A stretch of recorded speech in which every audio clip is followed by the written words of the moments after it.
il obtient le diplôme de formation supérieure avec mention très bien, rien que ça. Il collabore aussi avec des orchestres internationaux de renom, comme l'Orchestre national du Capitole de Toulouse, l'Orchestre de Paris, l'Orchestre national de France, l'Orchestre de Salzbourg, je crois que je vais en oublier, mais je vais essayer d'aller plus loin, l'Orchestre d'Amsterdam ou encore l'Orchestre métropolitain de Montréal. Voilà. Donc il est fondateur aussi par ailleurs, je dois vous le préciser, et directeur artistique du festival L'Offrande musicale, un festival qui se déroule dans différents lieux emblématiques des Hautes-Pyrénées et qui vise à favoriser l'inclusion des personnes en situation de handicap à l'aide de la musique. La 3e édition se tiendra cette année, je crois, du 29 juin au 11 juillet. 28, pardon. Et là, vous aurez tout loisir de l'écouter, de savourer sa virtuosité, car pour l'heure, il ne va pas jouer, ne soyez pas déçus. Il va nous parler de son art. Voilà, comment il voit les choses dans l'interprétation qu'il fait des grandes œuvres. Donc, merci beaucoup, David, de votre course effrénée pour nous rejoindre ici aujourd'hui. Nous sommes conscients, encore une fois, des efforts consentis. Vous avez peu dormi. Bon. Et donc, je vous demande d'applaudir une nouvelle fois.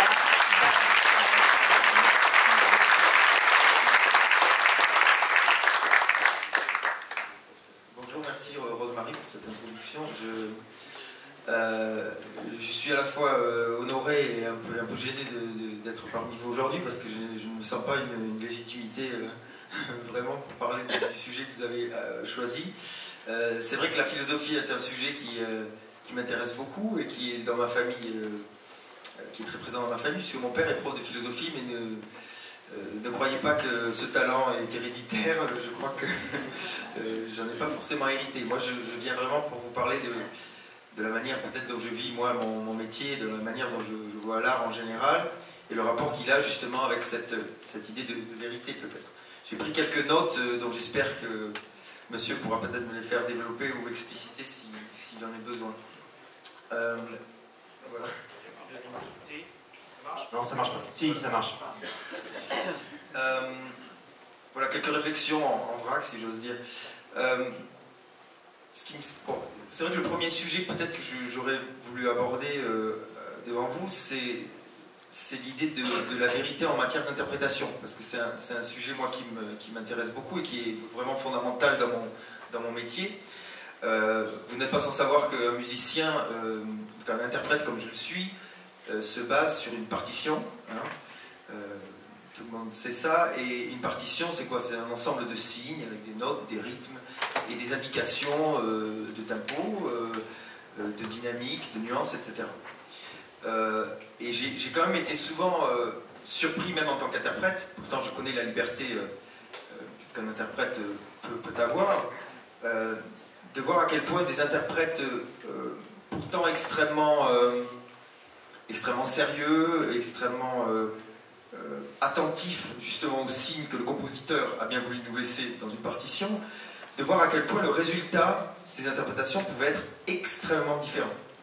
J'avais un professeur au Conservatoire de Paris qui me donnait cet exemple d'une sonate de Beethoven et qui me disait tu peux l'écouter par Claudio Arrau, un grand pianiste chilien, ou par Maurizio Pollini, grand pianiste italien, et il y en a une qui fait, je sais pas, le premier mouvement, il y en a une qui faisait peut-être 4 minutes et l'autre qui faisait 8 minutes. Donc là, c'est une affaire aussi de tempo, mais c'était pas seulement ça, et il me disait, les deux sont belles, et les deux, quelque part, peuvent être considérés comme étant fidèles au texte de Beethoven. Donc là, il y a quand même un os, je trouve, en termes de réflexion, en termes d'objectivité, en termes de vérité, de l'interprétation. Et ça, effectivement, c'est quand même une chose, à mon avis, assez passionnante, de voir que le même signe peut être compris, interprété différemment, selon les personnes qui vont le... Et c'est pour ça qu'on parle d'interprétation, d'ailleurs. Parce que l'interprétation, c'est d'abord et avant tout l'interprétation des signes, en réalité. Ça, c'est un premier point voilà, qui m'intéresse et qu'on pourra peut-être développer, je ne sais pas. Oui, ouais, c'est un terme... on se tutoie? Oui, oui. Je pense que tu vas au cœur du problème philosophique, tout de suite. Tu viens de positionner le cadre philosophique, en plus en rapport avec ce que dit Nietzsche. Voilà, donc je te laisse faire. Il y a des choses héréditaires. J'ai pas l'impression de repasser mon bac.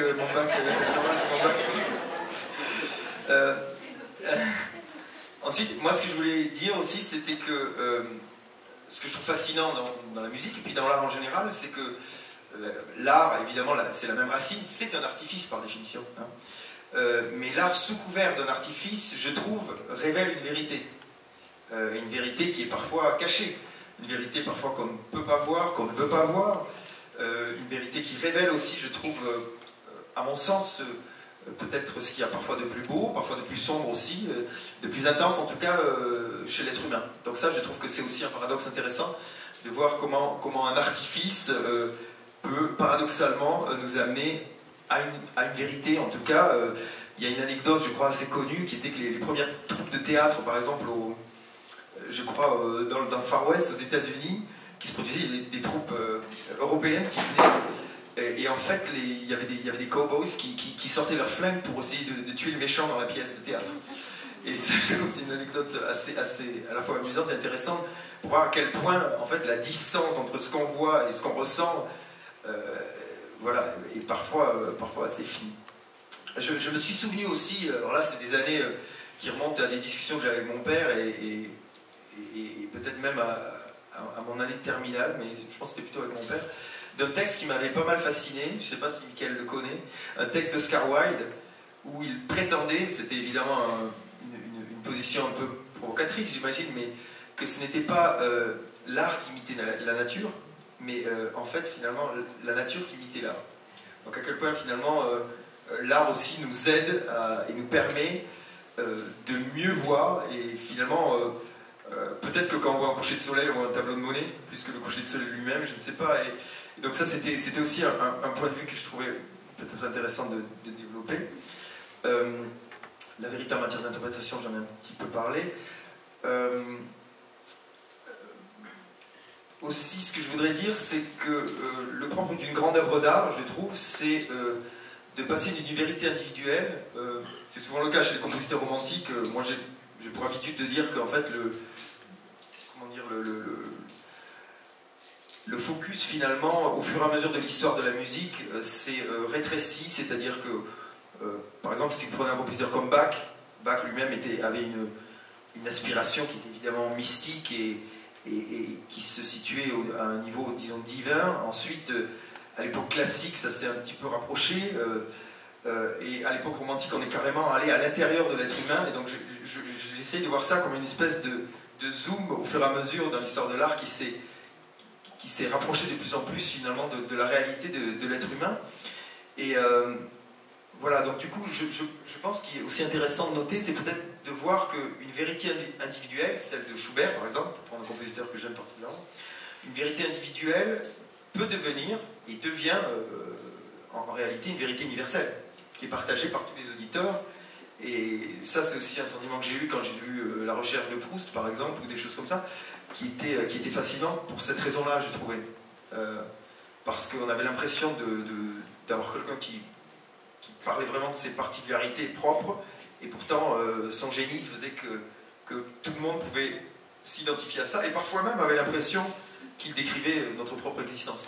Donc ça, je trouvais aussi... Il y a une phrase aussi de Cocteau que j'avais envie de citer, parce que je la trouve quand même assez merveilleuse, c'est sur le roman. Cocteau qui disait le roman est un mensonge qui dit la vérité. Je crois qu'il disait lui-même aussi. Voilà, je suis un mensonge qui dit la vérité. Voilà, c'est ça. Donc ça, je trouve que c'est intéressant. Il y avait aussi un aspect par rapport à l'idée de vérité qui moi, m'a beaucoup intéressé quand j'étais jeune musicien. C'est un texte aussi que mon père m'a fait découvrir. C'est le texte du paradoxe du comédien de Diderot, qui est un texte, je trouve, très, très intéressant, et auquel j'ai souvent pensé moi-même en jouant, à savoir que en réalité l'interprète n'a pas forcément, et c'est peut-être mieux d'ailleurs en général, besoin d'être lui-même ému au moment où il vous donne la musique qu'il joue pour vous émouvoir vous en réalité, et c'est parfois même nécessaire qu'il ait une distance, il doit être à la fois un peu dedans et dehors, et ce n'est pas en consommant sa propre nourriture émotionnelle qui peut la donner mieux aux autres, je crois.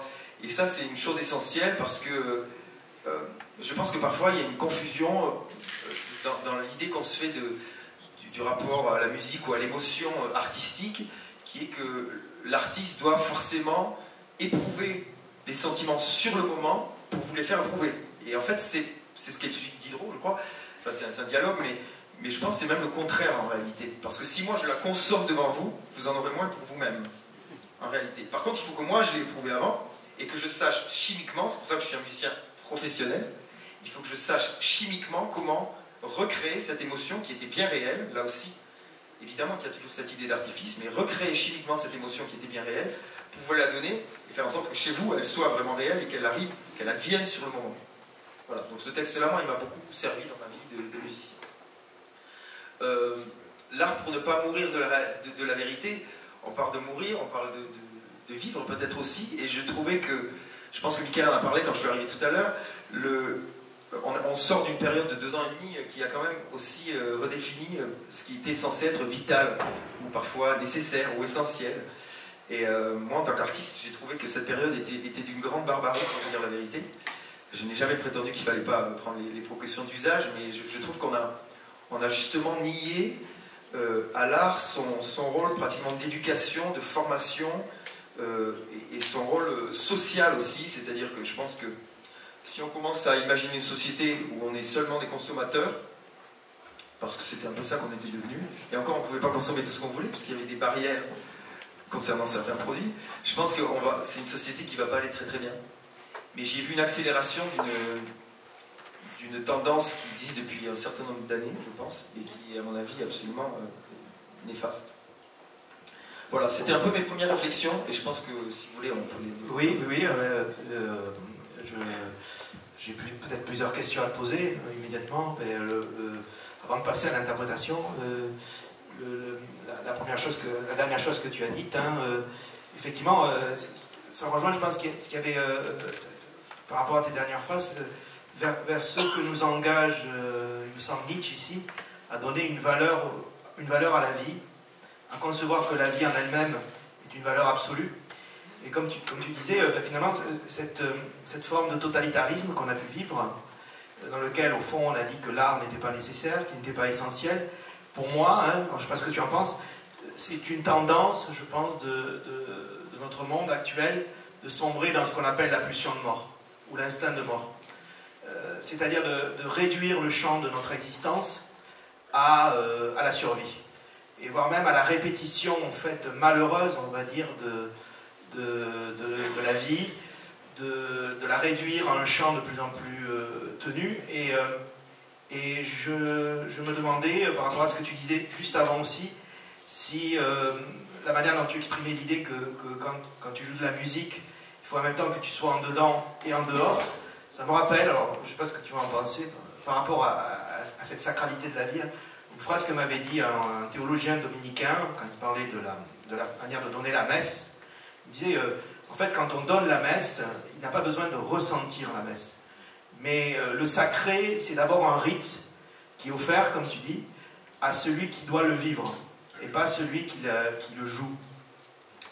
Et ce rapport qu'il peut y avoir entre justement la mystique et l'art, l'art comme une mystique, ou l'art comme passage d'une mystique, et aussi avoir une question peut-être un peu plus personnelle ici, la manière dont, quand tu joues par exemple Schubert, ou quand tu joues Liszt, comment est-ce que tu ressens l'esprit de Liszt ou de Schubert? De quelle manière? Voilà un peu mes questions. Oui, alors, ça peut t'aider, hein, mais... je ne sais pas si ça va m'aider beaucoup. Oh, merci. Moi, ce que je crois, c'est que comment je ressens Liszt ou Schubert, etc., évidemment, comme mon rapport à ces compositeurs, à la musique en général, il s'est construit avec le temps, et que ce rapport-là, il est sans arrêt en perpétuel questionnement, en perpétuelle évolution. C'est-à-dire que le propre des œuvres qu'on a la chance de jouer, et sur lesquelles on a la chance de travailler, et de réfléchir aussi, c'est qu'elles se révèlent au fur et à mesure. Et justement, on dit souvent en matière d'interprétation, en matière d'art, il n'y a pas une vérité. Et donc moi-même, c'est une leçon d'humilité pour un musicien de se rendre compte qu'avec le temps, des choses qui paraissaient acquises ou qui paraissaient évidentes peuvent être remises en question, en fait. Et de ce point de vue-là, je pense qu'un musicien, il doit être le plus cultivé possible. Ça, c'est clair que je pense qu'il faut être curieux, il faut se renseigner, il faut faire beaucoup de choses préalables. Mais en même temps, et c'est peut-être lié parce que l'un est formé par l'autre, mais il faut aussi avoir un bon instinct. C'est-à-dire que moi, parfois, les rares fois où je donne des conseils à des jeunes musiciens, comme je peux le faire justement à l'Offrande musicale, je me rends compte que parfois il y a des choses qui sont induites ou qui me semblent être assez claires, mais qui ne sont pas forcément rationnellement explicables dans un phrasé, un rubato. Qu'est-ce qui fait que, par exemple, telle liberté dans la ligne musicale, me semble-t-il, et peut-être que je peux me tromper, là aussi, hein, je ne prétends pas détenir une vérité absolue du tout, mais enfin, me semble-t-il, une certaine liberté dans la ligne musicale peut être totalement hors style, et une autre, au contraire, correspondre au style du compositeur.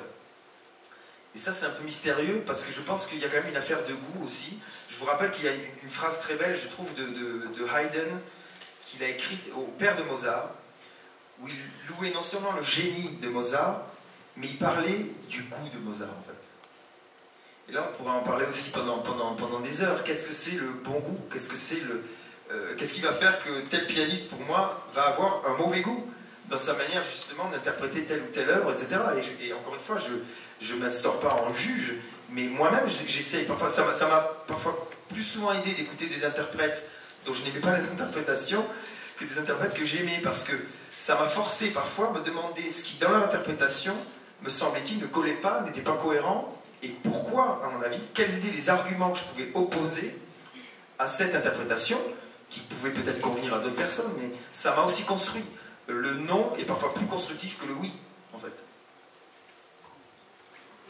Oui, alors, ça me fait rebondir par rapport à ce que tu dis, parce que, tu vois, quand j'ai employé le mot esprit ici, il me semblait important. Et là est-ce qu'on ne peut pas dire qu'il y a finalement, dans l'interprétation aussi, à travers ces contradictions, l'idée que c'est à partir de ces contradictions que va surgir un esprit collectif, non pas un goût collectif, hein, mais un esprit collectif et quelque chose qui transcende en fait l'interprète à travers l'histoire, tu vois, à travers un esprit qui sortirait de la musique elle-même ou de l'esprit de la musique. Hegelien alors, c'est ça? Oui, alors je pense à Husserl et à la fin de la crise où il dit le moyen de sortir de la crise que tu as évoqué au début, hein, puisqu'au fond la crise d'Husserl c'est celle-là, c'est la crise de la quantité, un monde qui n'est plus que faits et chiffres, et un monde où il n'y a plus de sens, et un monde où Husserl annonce une grande décadence de l'Occident et une barbarie à venir. Bon, il écrit ça en 1935 je crois, donc c'est visionnaire. Et il dit le moyen d'en sortir, il dit c'est l'esprit. Il dit l'esprit qui n'est pas entendu comme ce que je produis moi, à travers une interprétation qui serait subjective, mais quelque chose qui me dépasse. Un mouvement dans lequel je m'exerce, dans lequel j'exerce mon art, ma pensée, qui me dépasse et qui en fait est un champ historique, mais qui va plus loin. Et quand tu parlais d'instinct, je pensais à ça. Il appelle ça le monde de la vie. Il dit une sorte de relation concrète en fait à l'élément pratique, et en même temps de monde originel dans lequel nous plongerions pour interpréter. Voilà l'idée. Oui, là, je ne suis peut-être pas assez équipé pour rebondir sur ce que tu dis.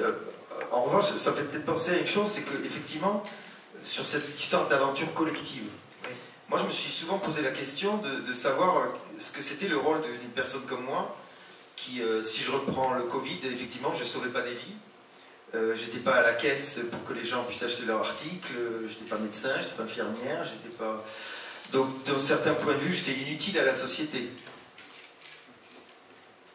Je veux dire, en tout cas, dans cette période-là, d'une part, j'étais d'autant plus inutile parce qu'on m'empêchait de faire mon travail, je veux dire, je pouvais pas le faire. Donc j'étais considéré, soit dit en passant aussi, c'est vrai qu'on était aussi considéré par l'État comme assez peu important, puisque quand n'importe quel tenancier d'un bar était largement aidé, par exemple, il y a eu beaucoup de musiciens qui ne l'ont pas été, qui se sont retrouvés dans des situations délicates. Bon, ça c'est encore autre chose. Mais ce que je voulais dire, c'est que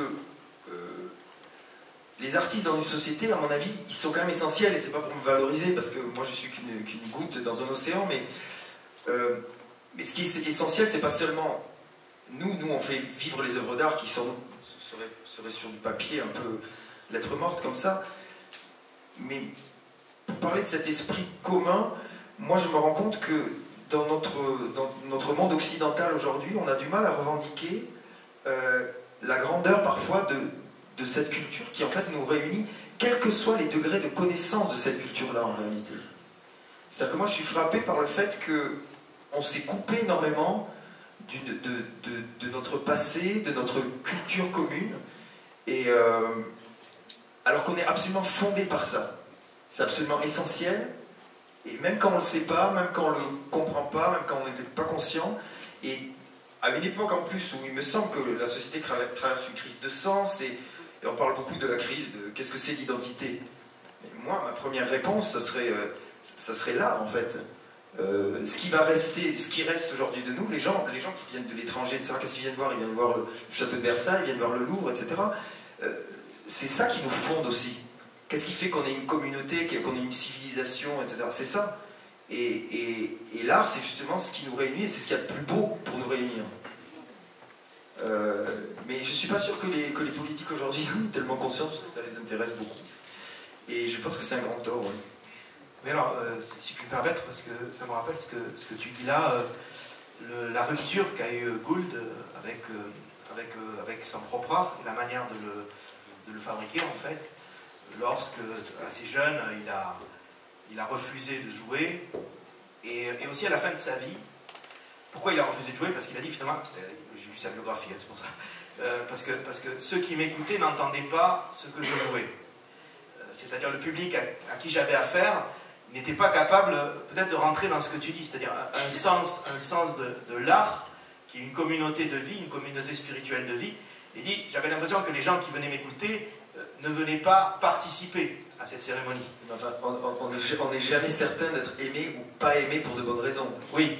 Et ça, il faut l'accepter. C'est-à-dire que, en fait, moi j'ai toujours dit que parfois on a des gens qui font des comptes rendus de nos concerts. Les comptes rendus sont plus ou moins flatteurs, peu importe. Mais moi, ce qui m'intéresse dans un compte rendu, quand j'en lis un, c'est pas de savoir si le type a aimé vraiment, en fait. Bon, s'il a aimé, je suis content. Bon. Je me dis, c'est déjà un de plus. Mais ce qui m'intéresse, c'est qu'il ait compris, d'abord. Donc évidemment qu'on a une exigence par rapport à ce que le public entend, etc. Mais les grands tableaux que vous voyez dans les musées, qu'est-ce que les gens qui passent devant, parfois, en 2 secondes, en faisant un selfie devant, etc., qu'est-ce qu'ils en retiennent? On ne sait jamais. On ne sait jamais, on ne peut jamais être sûr. Moi, quand je fais un concert, parfois j'ai un retour qui me plaît, mais en général, ça me frappe, parce que je me dis, ah ben tiens, là, il y a quelque chose qui a été touché du doigt. Mais Gould, c'était plus compliqué encore comme situation, parce que Gould, ce qu'il abhorrait, c'était le concert. Il trouvait que le concert avait quelque chose d'indécent. C'est ça, oui, je crois bien. Il pensait que les gens venaient voir une sorte de corrida, parce que je pense c'était un control freak, comme on dit, donc il voulait tout contrôler. Et le concert, c'est le moment de l'abandon. C'est le moment où l'imperfection est absolument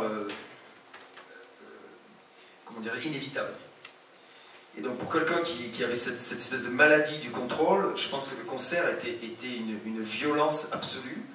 Je pense qu'il s'imaginait que le public, à tort ou à raison, venait pour voir une sorte de confrontation dont on ne savait pas qui allait mourir, le torero ou le taureau.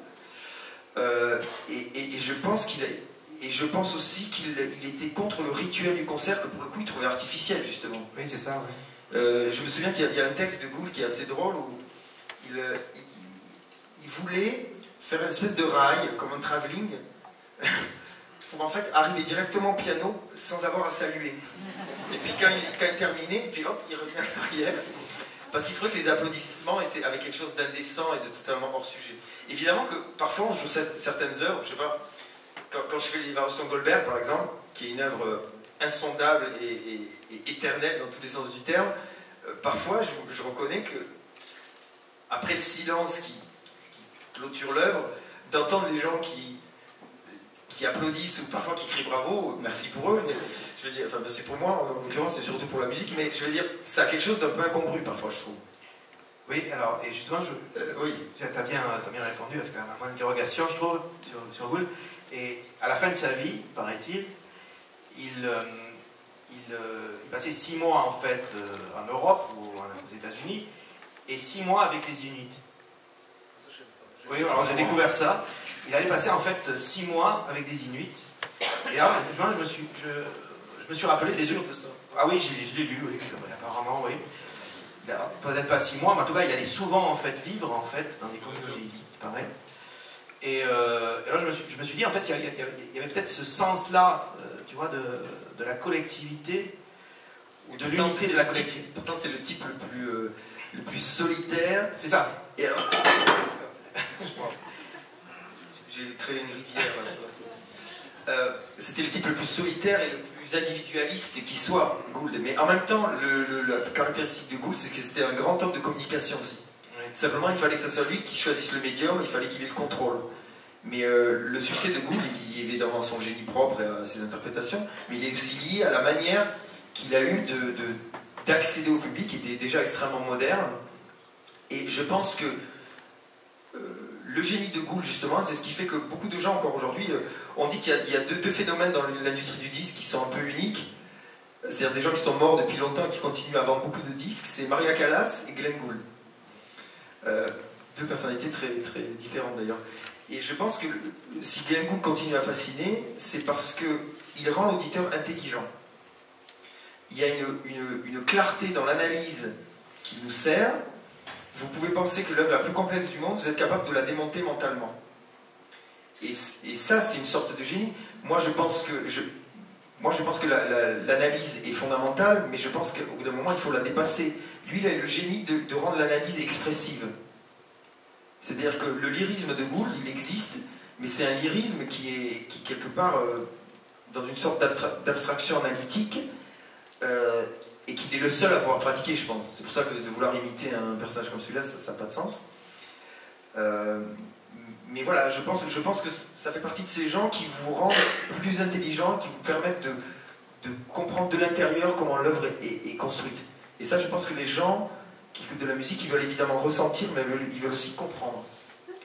Et lui, je pense qu'il avait aussi un génie de rhétorique et de didacticien, si j'ose dire, qui faisait sa singularité. Oui, alors pour revenir à ce que tu as dit au départ, tu as finalement lié comme Nietzsche, je crois ici, il me semble, hein, la musique à l'intensité vitale. Et tu as même dit finalement c'est la musique d'une certaine manière qui peut nous sauver de la mort. Et alors j'aimerais savoir comment dans ton interprétation, tu en rends compte, ou bien tout simplement, qu'est-ce que c'est pour toi ce lien entre la vie et la musique? Alors moi, si j'ai un peu compris la phrase de Nietzsche, que j'avoue avoir trouvé un peu obscure au début, bon, mais vous avez tout ce qu'il faut pour ensuite la comprendre, mais si j'ai un peu compris, j'ai l'impression que Nietzsche oppose peut-être la force de vie que représente l'art à certaines pulsions de mort. Il y a cette dialectique entre le dionysiaque et l'apollinien chez Nietzsche. Mais moi, j'ai toujours cet exemple de Schubert qui, je trouve, est un compositeur fascinant parce que c'est peut-être le compositeur dans toute l'histoire de la musique qui a fait de la mort une sorte de compagne et d'objectif absolument constant. Et si on dit que la philosophie, c'est parfois apprendre à mourir, je pense que la musique de Schubert est aussi une manière d'apprivoiser l'idée de la mort, d'apprendre à mourir aussi. Donc là, pour le coup, c'est peut-être en contradiction avec ce que penserait Nietzsche, parce que je pense pas, justement, c'est très profondément dans ce que dit Nietzsche, il me semble. J'avais l'impression que Nietzsche voyait l'art comme une sorte de moyen d'échapper justement à ces idées que l'on voudrait peut-être éviter. Mais Schubert, il s'y confronte vraiment, et il se confronte à l'abîme, mais dans l'abîme, il trouve aussi une consolation.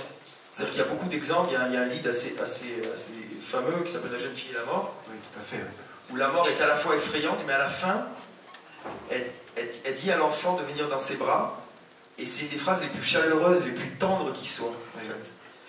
Voilà. C'est le jeu conflictuel dont parle Nietzsche entre la vie et la mort dans l'art, et la joie de l'anéantissement et la joie éternelle de... Alors j'avais